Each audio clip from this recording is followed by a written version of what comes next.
இன்னைக்கு நம்ம என்ன பார்க்க போறோம் அப்படின்னா, ஆர்ஜின் அப்படின்ற அந்த கான்செப்ட், அதோட பிடிஎஃப் வந்து நம்ம பார்த்தீங்க அப்படின்னா, ஆர்டிஃபிஷியல் இன்டெலிஜென்ஸ் அப்படின்ற உதவியோட அது ஓவரால் ரீட் பண்ணி நமக்கு எந்த அளவுக்கு அதை கருத்தை நமக்கு ஆடியோவா கொடுக்குது அப்படின்றத பத்தி தான் நம்ம பார்க்க போறோம்.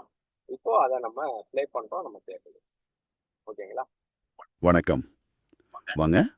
இன்னைக்கு ஆரிஜின் அப்படிங்கிற ஒரு புதுவிதமான நிதி உலகத்துக்குள்ள ஒரு ஆழமான பயணம் போகலாம். எங்க கைக்கு கிடைச்சிருக்கிற இந்த டாக்குமெண்ட்ஸை பார்க்கும்போது இது ஒரு சிக்கலான மெஷினோட ப்ளூ பிரிண்ட் மாதிரி இருக்கு. இன்னைக்கு நாம இந்த மெஷினோட ஒவ்வொரு பாகத்தையும் கழட்டி பார்த்து கடைசியில அதெல்லாம் எப்படி ஒன்னா சேர்ந்து ஒருபோதும் நிக்காத ஒரு பொருளாதார உந்து சக்கரமா மாறுதுங்கிற புதிரை விடுவிக்க போறோம். அருமையான தொடக்கம். நீங்க சொல்றது ரொம்ப சரி. இது வெறும் டெக்னிக்கல் டாக்குமெண்ட் இல்ல, இது ஒரு பொருளாதார இயந்திரத்தோட வடிவமைப்பு. இந்த ஆவணங்கள் படி ஆரிஜின்கிறது DeFi 3.0, அதாவது பரவலாக்கப்பட்ட நிதியோட அடுத்த கட்டம். இதோட முக்கிய நோக்கம் என்னன்னா, முழுமையான தனி உரிமையோட ஒரு பேமெண்ட் சிஸ்டத்தை உருவாக்கணும். அதுக்காக LGNSன்னு ஒரு அல்காரிதம் அடிப்படையிலான காயினை பயன்படுத்துறாங்க. சுருக்கமா சொல்லப்போனா, வங்கிகளே இல்லாத ஒரு புது சுயசார்பு கொண்ட நிதி உலகத்தை உருவாக்க பாக்குறாங்க. சரி, அப்போ இந்த மெஷினை ஸ்டார்ட் பண்ணோம். எந்த ஒரு மிஷினுக்கும் முதல்ல ஒரு பவர் சோர்ஸ் தேவைப்படும். இந்த சிஸ்டம்ல அது எது? உங்க குறிப்புகள்ல கருவூல ஒப்பந்தம்னு ஒண்ணு இருக்கு, அதுதானா இதோட இதயம்? மிகச்சரியா சொன்னீங்க. கருவூல ஒப்பந்தம் தான் இந்த முழு அமைப்போட அஸ்திவாரம், அதோட பாதுகாப்பான பெட்டகம்னு கூட சொல்லலாம். பயனர்கள் பத்திரங்கள், அதாவது பாண்ட்ஸ் வாங்குறது மூலமா உள்ள வர்ற எல்லா நிதியும் இந்த கருவூலத்துல தான் சேமித்து வைக்கப்படுது.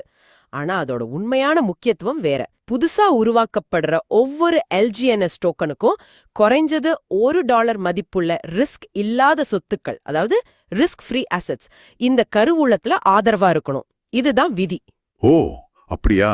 அப்ப காத்துல ஒரு மதிப்பு உருவாக்குறதுக்கு பதிலா ஒவ்வொரு டோக்கனுக்கு பின்னாலையும் உண்மையான சொத்து இருக்கு. இது இன்வெஸ்டர்ஸ்க்கு ஒரு வித நம்பிக்கையை கொடுக்கும் இல்லையா? நிச்சயமா. LGNS டோக்கனோட விலை எப்பவுமே 0வுக்கு போகாதுங்கிற ஒரு உள்ளார்ந்த நம்பிக்கையை இது கொடுக்குது. சரி, இந்த கருவூலத்துக்கு பணம் வருது. அங்கதான் அடுத்த 2 பாகங்கள் வருது: விற்பனை ஒப்பந்தம் மற்றும் பத்திர ஒப்பந்தங்கள்.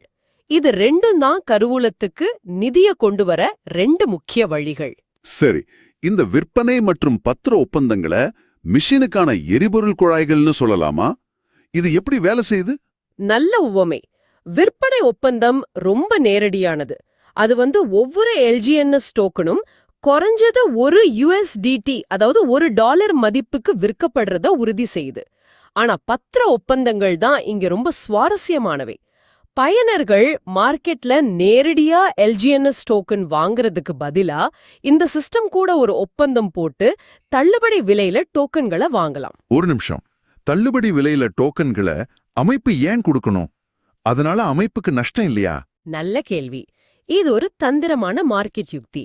சந்தையில LGNS டோக்கன் $10க்கு விக்குதுன்னு வச்சுக்கலாம். நீங்க பாண்ட்ஸ் மூலமா வாங்கினா உங்களுக்கு அது $9க்கு கிடைக்கலாம். இதனால உங்களுக்கு லாபம். அமைப்புக்கு என்ன லாபம்னா, நீங்க கொடுக்கிற அந்த $9 நேரடியா கருவூலத்துக்கு போகுது. இது சந்தையில திடீர்னு அதிகப்படியான டோக்கன்கள் புழக்கத்துக்கு வரத தடுத்து விலையை நிலையா வச்சுக்க உதவுது. சந்தைய பாதிக்காம கருவூலத்தை நிரப்புற ஒரு புத்திசாலித்தனமான வழி இது. புரியுது. குறிப்புகள்ல 2 விதமான பத்திரங்கள் இருக்கிறதா படிச்சேன். நீர்மை பத்திரங்கள், அப்புறம் இருப்பு பத்திரங்கள். ஒரு பயனரா நான் எதை வாங்குறதுன்னு எப்படி தீர்மானிக்கிறது? ரெண்டுக்கும் என்ன வித்தியாசம்? மிக முக்கியமான கேள்வி. ரெண்டுமே தள்ளுபடி கொடுக்கும், ஆனா அதோட நோக்கம் வேற. முதல்ல இருப்பு பத்திரங்கள். இதுல நீங்க USDT மாதிரி ஸ்டேபிள் காயின்ஸ கொடுத்து தள்ளுபடியில LGNS டோக்கன் வாங்குவீங்க. இந்த பணம் நேரடியா கருவூலத்தோட இருப்பை அதிகப்படுத்தும். ஓகே, இது சிஸ்டமோட ஒட்டுமொத்த நிதி ஆரோக்கியத்துக்கு நல்லது. ஆமா. அடுத்தது நீர்மை பத்திரங்கள்.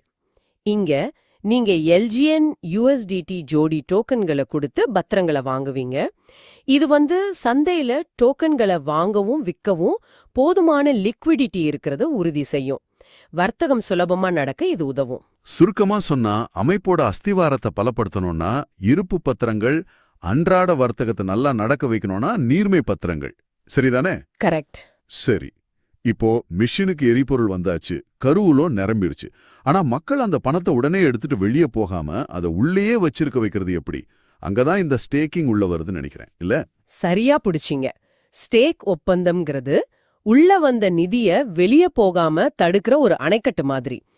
பயனர்கள் தங்களோட எல்ஜிஎன் டோக்கன்களை வித்து லாபம் பார்க்கறதுக்கு பதிலா அதை இந்த சிஸ்டம்லயே கொஞ்ச காலத்துக்கு லாக் பண்ணி வைக்கலாம். இதுக்கு பேர் தான் ஸ்டேக்கிங். ஆனா இதுல ஒரு ரிஸ்க் இருக்கே. நான் என் டோக்கன்களை லாக் பண்ணதுக்கு அப்புறம் மார்க்கெட் விலை குறைஞ்சா நான் நஷ்டம் அடைவேனே. மக்கள் ஏன் அந்த ரிஸ்க் எடுக்கணும்? இதுதான் இந்த சிஸ்டமோட சைக்கலாஜிக்கல் புத்திசாலித்தனம். அந்த ஆபத்தை ஈடுகட்ட அமைப்பு உங்களுக்கு மிக அதிகமான ஆண்டு வருமானத்தை, அதாவது ஏபிஒய், ஏன் கூட்டு வட்டியோட கொடுக்குது. உதாரணமா, சந்தை விலை 10% குறைஞ்சாலும் உங்க ஸ்டேக்கிங் வருமானம் 50% இருந்தா நீங்க ஒட்டுமொத்தமா லாபத்துல தான் இருப்பீங்க. ஆஹா, இது மக்களை குறுகிய கால விலை ஏற்ற இறக்கத்தை பத்தி கவலைப்படாம நீண்ட காலத்துக்கு டோக்கன்களை வைத்திருக்க தூண்டுது. இது வெறும் வருமானம் சம்பாதிக்கிறது மட்டும் இல்ல, அமைப்போட ஸ்திரத்தன்மைக்கு நீங்களும் ஒரு பங்குதாரர் ஆகுறீங்க. ஓகே, இது ஒரு வலுவான உந்துதம். இப்போ அடுத்த பாகத்துக்கு வருவோம்.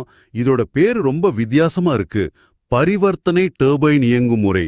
டர்பைன்னா சுழன்று சக்தியை உருவாக்குறது. இங்கே இது என்ன பண்ணுது? உங்களுக்கு ரிவார்ட்ஸ் கிடைக்குது இல்லையா? அந்த ரிவார்ட்ஸ் நீங்க உங்க அக்கவுண்ட்டுக்கு எடுக்கணும்னா ஒரு கண்டிஷன் இருக்கு. என்ன கண்டிஷன்? உங்களுக்கு எவ்ளோ டோக்கன் ரிவார்டா கிடைச்சதோ அதே அளவு டோக்கனை நீங்க சந்தையில வாங்கி 24 மணி நேரம் வச்சிருக்கணும். என்னது? ஆமா. உதாரணமா, உங்களுக்கு 1000 எல்ஜிஎன்எஸ் ரிவார்டா கிடைச்சா அது வெளியே எடுக்க நீங்க முதல்ல உங்க சொந்த பணத்துல 1000 எல்ஜிஎன்எஸ் டோக்கன் வாங்கி அது 24 மணி நேரம் லாக் பண்ணணும். இது ரொம்ப விசித்திரமா இருக்கே. என் ரிவார்ட் எடுக்க நான் ஏன் இன்னும் பணம் செலவழிக்கணும்? இதுக்கு பின்னாடி என்ன லாஜிக்? யோசிச்சு பாருங்க. இங்க இருக்கிற தந்திரமே அதுதான்.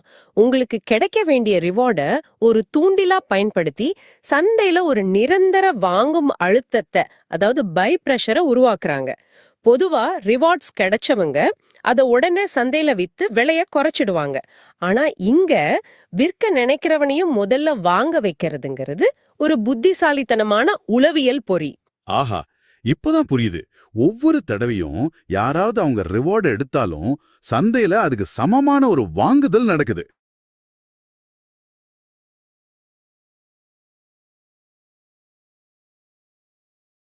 மாதிரி விற்பனை முயற்சியை வாங்கும் சக்திக்கு எரிபொருளா மாத்துது.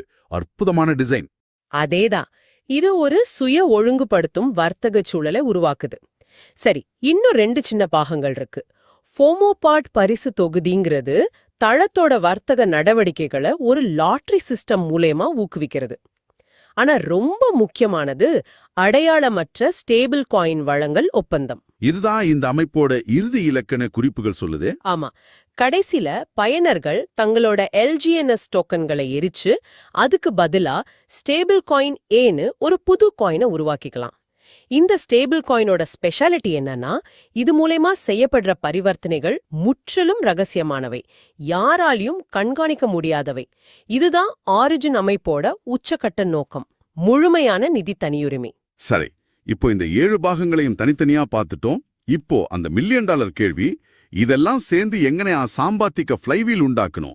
ஒரு விஷயம் எப்படி இன்னொன்று தூண்டி ஒட்டுமொத்த சிஸ்டமையும் ஒரு பாசிட்டிவ் சுழற்சியில முன்னோக்கி தள்ளுது? இது ஒரு அணைக்கட்டு மாதிரி கற்பனை பண்ணிக்கோங்க. அணையின் நீர்மட்டம், அதாவது கருவூலம், எப்பவும் நிலையா இருக்கிறத இந்த சிஸ்டம் உறுதி பண்ணுது. அந்த பாசிட்டிவ் சுழற்சி இதுதான். 1. சந்தையில ஏதோ ஒரு காரணத்தால எல்ஜிஎன்எஸ் சப்ளை அதிகமாயி விலை இயல்பாவே குறையுதுன்னு வச்சுக்கலாம். 2. விலை குறைஞ்சதும் பத்திரங்கள், அதாவது பாண்ட்ஸ், இன்னும் அதிக தள்ளுபடியோட கிடைக்கும். ஏன்னா அதோட விலை சந்தை விலையை விட குறைவா நிர்ணயிக்கப்படும். ஆமா, தள்ளுபடி அதிகமா இருந்தா இது வாங்க சரியான நேரம்னு நினைச்சு மக்கள் அதிகமா பாண்ட்ஸ் வாங்குவாங்க. இது அணைக்கு நீர்வரத்து அதிகமாகிற மாதிரி. கரெக்ட். இதனால கருவூலத்துக்கு அதிக நிதி வருது, அணையின் நீர்மட்டம் மறுபடியும் உயருது. கருவூலம் பலமா இருக்கிறதால ஸ்டேக்கிங் பண்றவங்களுக்கு கிடைக்கிற ஆண்டு வருவாய், அதாவது ஏபிஒய், இன்னும் அதிகமாகுது. அதிக வருமானம் கிடைச்சா டோக்கன்களை விற்க நினைச்சவங்க கூட விற்பதை விட ஸ்டேக் பண்றதே லாபம்னு அவங்க டோக்கன்களை லாக் பண்ணுவாங்க. அப்போ வெளியேற தண்ணி, அதாவது விற்பனையை குறையுது.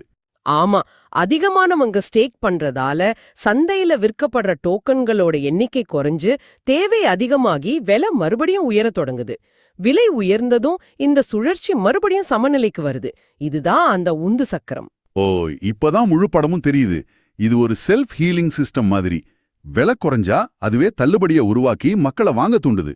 விலை ஏறுனா வருமானம் கூடுறதால மக்கள் விக்காம வச்சிருக்காங்க. ஆக சந்தையோட ஏற்ற இறக்கத்தையே தனக்கு எரிபொருளா பயன்படுத்திக்குது. இது ஒரு அற்புதமான டிசைன். ஆனா இது எந்த அளவுக்கு நீடிக்கும்? சந்தையில ஒரு பெரிய பீதி, அதாவது பேனிக் செல்லிங் ஏற்பட்டா இந்த வாங்கும் அழுத்தம், ஸ்டேக்கிங் மட்டும் விலைய சரிவுல இருந்து காப்பாத்த முடியுமா? இதுதான் இந்த மாடலோட உண்மையான சோதனை. இங்கதான் விளையாட்டு கோட்பாடு, அதாவது கேம் தியரி உள்ள வருது. குறிப்பா கைதியின் சங்கடம்ங்கிற தத்துவம். கைதியின் சங்கடம். 2 கைதிகள், தனித்தனி அறைகள், ஒருத்தர் மேல ஒருத்தர் பழி போட்டா என்ன நடக்குங்கிற அந்த சூழ்நிலை தானே அது. அதேதான். இந்த சிஸ்டம்ல இருக்கிற ஒவ்வொரு பயனரும் ஒரு பிளேயர். அவங்க முன்னாடி 2 சாய்ஸ் இருக்கு. ஒன்னு, துரோகம் செய்யறது. அதாவது குறுகிய கால லாபத்துக்காக தன்னோட டோக்கன்களை விக்கிறது. ஒருத்தர் மட்டும் வித்தா அவருக்கு லாபம். ஆனா எல்லோரும் ஒரே நேரத்துல வித்தா விலை சரிஞ்சு எல்லாருக்கும் நஷ்டம். 2வது சாய்ஸ் ஒத்துழைக்கிறது. அதாவது எல்லாரும் ஒருத்தருக்கு ஒருத்தர் நம்பிக்கை வச்சு தங்களோட டோக்கன்களை நீண்ட காலத்துக்கு ஸ்டேக் பண்றது. அப்படி எல்லாரும் ஒத்துழைச்சா சந்தையில டோக்கன்கள் குறைவா இருக்கும், விலை நிலையா இருக்கும், ஸ்டேக்கிங் மூலமா எல்லாருக்கும் அதிக வருமானம் கிடைக்கும். ஆக எல்லாருக்கும் மிகச்சிறந்த உகந்த நன்மை, அதாவது ஆப்டிமல் அவுட்கம் கிடைக்கும். மிகச்சரியா. இந்த உந்து சக்கர இயங்குமுறை என்ன பண்ணுதுன்னா, அது ஒத்துழைப்ப ரொம்ப லாபகரமானதாவும் துரோகம் செய்யறத கடினமானதாவும் மாத்துது. அதிக ஏபிவாய், பத்திர தள்ளுபடிகள், டர்பைன் மெக்கானிசம்னு எல்லாமே பயனர்களை ஒத்துழைக்கிற மாதிரி மெதுவா தள்ளுது. ஒவ்வொருத்தரும் அவங்க சுயநலத்துக்காக செயல்பட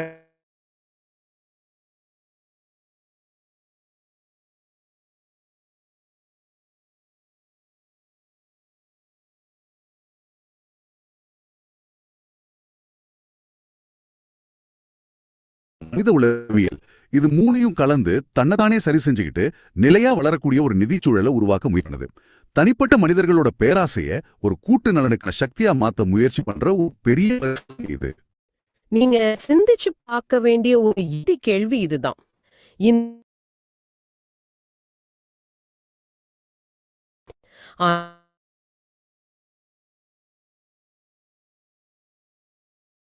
பேராசை மாதிரி கணிக்க முடியாத உணர்ச்சிகளும் மனித முடிவுகளை பாதிக்குது.